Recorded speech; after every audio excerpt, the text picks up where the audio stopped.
But talking about teams that had strong performances, over the international break, it was a bit of a surprise, wasn't there? Because obviously the Ireland come back to get themselves a playoff spot in their group ahead of Hungary, who they defeated in the last game, and Scotland as well, uh, qualifying for the World Cup at the expense of Denmark. Funny enough that both teams played, the team that they moved ahead of in the group stages. They played in their last game, and they managed to get results in their last couple of matches that put them in these positions. And uh, I think with Scotland, it's quite a remarkable story. And we'll start with you, Jamie. Did you watch the game, and what did you make of it? Yeah, so I ended up watching it on my phone because me and Ella were watching Dexter, and I was like, I'm kind of keeping an eye on the Scotland game as well. But yeah, no, I every time I kept looking at it, I was like, bloody hell, what a goal! You know, it was in McTominay's bicycle kick, and then you see Kieran Tierney get a winner at the end. You think, oh wow, what a goal! And then all of a sudden you see the halfway line goal as well. And I didn't see it. Well, I saw the goal, but just moments before the shot was taken, I could just hear a co-commentator go, "Shoot, shoot!" And I'm like, "Oh, hang on! Oh my word, what a goal!" Um, so yeah, great night. I mean, fair play to Scotland. I mean, I'll be honest, I've been quite a critical person when it comes to this new World Cup format as it's gone from 32 teams to 48, which means the gates are a bit wider for teams to come into this tournament, which means seeing nations we don't normally see at the World Cup finals. We're seeing Norway that are qualified, Scotland have now qualified, Cape Verde are going to be there. Not that there's anything wrong with these nations coming in. I just feared that, sadly there'll be a lot more football. The competition side of it won't be as good. But in all fairness to Scotland and Norway, they did it the right way, which is to win your group. If you win your group, what more can you do to try and qualify and prove everyone else wrong? So fair play to Scotland. They did it the best way. And I think to beat Denmark as well, Denmark's not an easy team with the experience they have in that squad. But also, I don't know about you lot, lads. I think the best thing of the night was just seeing Steve Clark being like a Scotland fan. Every time they scored, he just jumped on the players, basically. I think at that point, he was like, I got no tactics. I don't know anymore. Just get us to the World Cup. So, yeah, brilliant. It's remarkable, isn't it, Joe, that they've got their first World Cup since 1998, and how good of a job has Steve Clark done? Because he got them to the European Championships in 2024, and then now he's got them to the World Cup in 2026 in America. And well, it's just really remarkable, isn't it? Yeah, I mean, it's a terrific job he's done there, and he can be very proud of that. Uh, I will say, every time I watch Scotland in this group stage, they were terrible. they, but they just kept pulling it out of the bag when they needed to. I watched them against Greece at Hampden. They got absolutely battered and scored two late goals. Yeah, I forgot about Um, that. then I watched them against Greece in Greece. That one they did actually lose, and they got bailed out a bit by Denmark failing to beat Belarus, which was a remarkable result. Mm. Um, and then against Denmark at home, for a long time it looked like they were going to lose that, or draw it rather, and not qualify. But when it mattered, their big players pulled it out of the bag, and I think Clark had a hand in that because two of his substitutes scored. Mm. Three of his substitutes scored. Sorry, Shankland, McLean, and Tierney, of course. Obviously, McLean was enforced substitution after Gannon Doak went off. Um, but even though they I would say didn't play very well, you can still turn around and say, well, they deserved it because at the end of the day, they were better in the big moments. I think that Tierney goal, for example, featured a really poor clearance by the Denmark player and then a really great finish from Tierney, and that's sort of what summed up that game in a way. You Yeah, know, I think people forget Denmark were down to 10 men as well.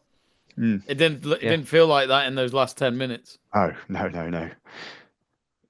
How much of a But sucker punch, though, must that be, or a punch to the gut, should I say, not sucker punch, would that be for Denmark, especially the fact that they've managed to fight back twice in the game to then concede late on to wonder goals, yes, but when you just need that draw to stay in the box seat, not being able to hold themselves and their defensive line and keep that low block. well, personally, yes, it's a sucker punch, but I don't think they can blame bad luck or anything like that. For a start, they should have beaten Belarus at home. Yeah. That Yeah. was a terrible, really terrible result, really. And then also, as good as Scotland's goals were, also there was some poor defending for Shankland's goal. I thought he was left completely unmarked in the middle of the box, and then a really poor clearance for Tierney's goal, which, great finish that it was. I'm not taking anything away from Tierney. And then, towards the end, the halfway line goal was amazing, but that's just what it was. Yeah. But yeah, I completely agree. I think when they got it back to 2-2, 81 minutes in against a team who hadn't really created that much, at that point you're thinking you've just got to hold this now. So as good as the goals were, I do think the Tierney one especially was preventable. The Shankland one was also preventable. So it could have been very different for them. So yes, it was a sucker punch, but also I think they need to look at themselves there a little bit. I think what we need to remember as well, though, it's like what I said at the start of this. This World Cup's allowing smaller nations to reach it, and as Crosland said, Scotland weren't great in the qualifiers, but yet it was enough to win the group.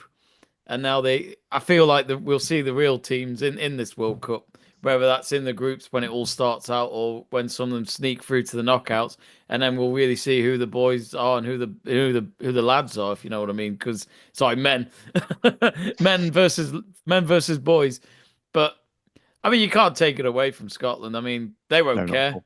They won't care. Yeah. The fans can't wait to go to America or Mexico or Canada, wherever their games are going to be. And I think we got to look at it with Steve Clark. I think it's 2 Euros he's qualified for, and the World Cup. I think it was Euro 2021 he was manager of. I'm sure he was. Yeah, you're Um, correct. Yeah. yeah. So the fact that he's done more than most managers we've seen from Scotland in the last 20 years I've been watching football, and I actually think Steve Clark will probably leave the role after this World Cup because I think he's even joking saying he can't wait to have a break now until the actual next international break comes to start getting the team ready for the World Cup. But credit to Scotland. There was a mini earthquake recorded at Hampton Park after that halfway line goal, and that's what we love to see. Yeah. My question to you guys is, obviously, there isn't heaps of expectation on Scotland, and I think I'm going to probably anger quite a few people that might be listening or watching with the question that's going to follow. But there's obviously not heaps of pressure on Scotland like there is on, say, England, who have made back-to-back European Championship finals, and Thomas Tuchel is one of the best coaches in the world. Let's not beat around the bush, and they're expected to do. Well, his target is to win this World Cup. So my question to you guys is, who will probably have the better World Cup? Do you think it'll be Scotland who haven't got the pressure, or do you think England will go deep into the competition like they normally do, but maybe even win it? I don't know. I mean, it's hard. I find it hard to answer that question because you're right. The expectations are so different. Scotland are there And for a party, aren't they?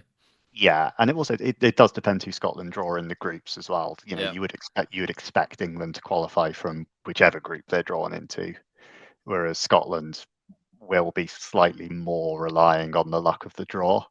So it's difficult to set Scotland's expectations now. I do think if they qualify from the group stage, that will be another sort of ceiling smashed. They've qualified for the World Cup. That's the first ceiling they've smashed. Qualifying from the group stage would be the next one. So yeah, for Scotland, definitely expectations will be not expectations, but the hopes will be that they'll qualify from the groups. And yes, Joe, you're right. I think the expectations for England will be to well, I'd say at least make the final. Oh, really? I would say so. We were by far the best team in qualifying, really, weren't we? Maybe Spain were good as well. And with a manager like Tuchel, I think we've got to set our expectations high. I'm not necessarily saying we will do it or we will win it because there's so many things that can happen, but we have to take that next step after making the finals for the last few tournaments. We have to take that next step soon. What I don't like about this new World Cup format is that if you finish third out of the 4 teams in your group, you could still get to the knockouts. Yeah, And this is why I think Scotland would probably do enough to get out the groups. As Yeah, Crosland said, though, we don't know who's got who yet. I've not even seen. I don't know if they've even done the pots or anything yet until the draw's happening next month. But I just feel as though the only problem I got for England is sadly this tournament's been extended, which means you're gonna have to play a few. I think it's one more extra game to try and to play all 8 games maximum in the space of 5 weeks. I think it will be, and in the heat that it could be for them, whether they play in America, Mexico, or Canada, I think England have got a big challenge ahead. But as Crosland said, they're playing very good football. And I yeah. know there's times when they're not scoring many goals and stuff, but in all fairness, Tuchel's not even conceded a single goal. He can only do what's in front of him. But I've already got those vibes that when Gareth Southgate lost that Euro final last year, I said it straight away. Southgate needs to go. As much as he's done a great job, we need someone that can push them over the line. Southgate had no plan of actually winning and finishing games off. Tuchel, on the other hand, he the way he's dealt with Jude Bellingham and other players and making it clear who will go, who won't, and obviously it's a team sport, not an individual. I think it's about time we've had a manager that was a bit ruthless like that. And at the end of the day, that's Tuchel's job. That's what he's been brought in to do. He's not been brought in to make the semi-finals again, or even Yeah, necessarily make the final. He has been brought in to win tournaments. absolutely. So that has to be the goal. Yeah, definitely. But for Scotland, I think it'd be interesting to see how they get on. But it again depends who they get in the groups. But also the fans are just going for a big party. I think they'll see where they Oh, go. they'll There's love no it. pressure on them. Oh, they'll love it. Especially America. Scotland love America, especially with their golf link up. But yeah, I think it'll be just be one of them where they've got nothing to lose. I watched a couple of their games. No, was it one game I went to see them at the Euros last year? They filled up most of the stadium. There'll be thousands, hundreds of thousands of them probably coming to America, even without a ticket. Oh, we're they're a great maxing out the addition. credit Great cards. addition. Oh, Yeah. they're great. Yeah, yeah. But yeah, no, best of luck to them. But Scott McTominay out of World Cup, who'd have thought? The fans will definitely be maxing out the credit cards. Just before we move on to another subject, I want to just briefly touch on the other home nations that in qualifying. Wales won 7-1, didn't they, in their last game against North Macedonia, and then with the Republic of Ireland as well. I think Troy Parrott, what a time he's been having. Yeah, I'd like to think he had quite the night after he got that hat trick, but I mean, hopefully a few Guinnesses. But I mean, what's really sad about it all is that Ireland could still not make it. it Yeah, Yeah. feels it feels like For it's all such a that. massive hype. I mean, don't get me wrong. At the start of that week, they had to win both games just to have any chance. And to see Soboslai celebrate, and then all of a sudden, how as Michael Scott would say, how the turntables. It's quite incredible how just all of a sudden Soboslai's out of a World Cup while Ireland are still in it.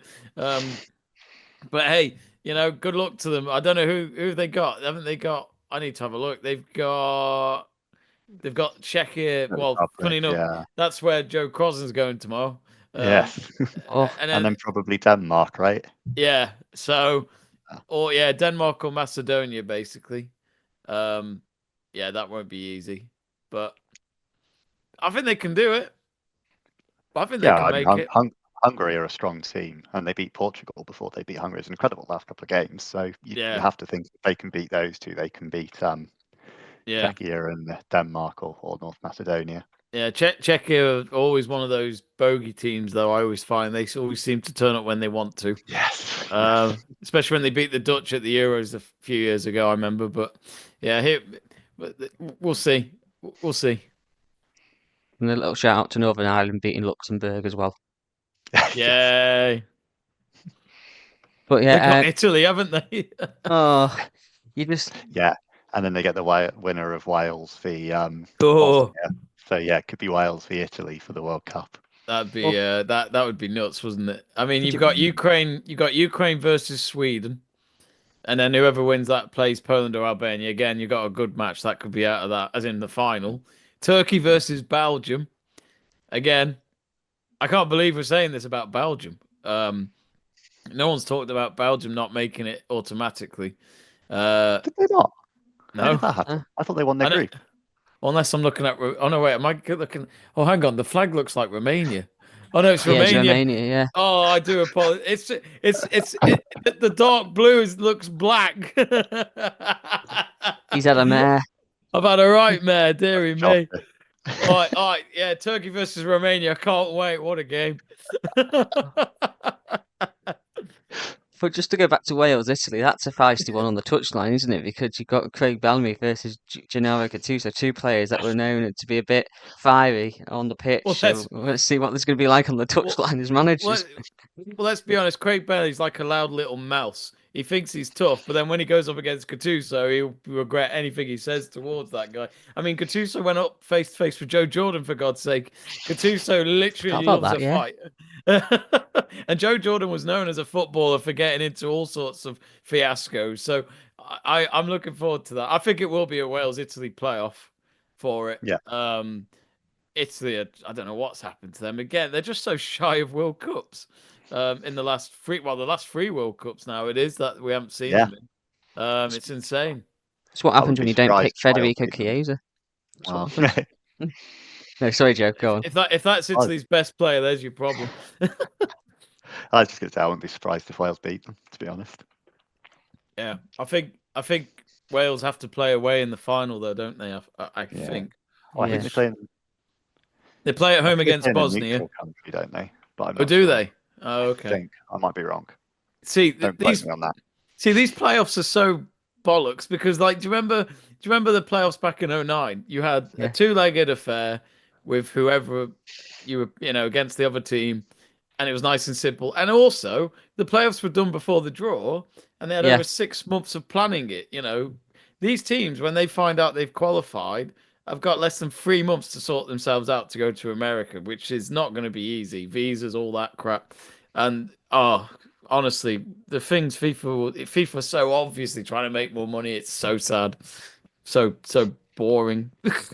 Money's killing the game. Oh, definitely. I love the World Cup. It's my favorite thing in football, but sadly, it's a product that's dying in front of me. It feels like, anyway. And that's where we'll leave that topic. The World Cup is dying in front of Jamie Davis, I think. A strong way to leave. I'll stick to the Euros. The Euros is good.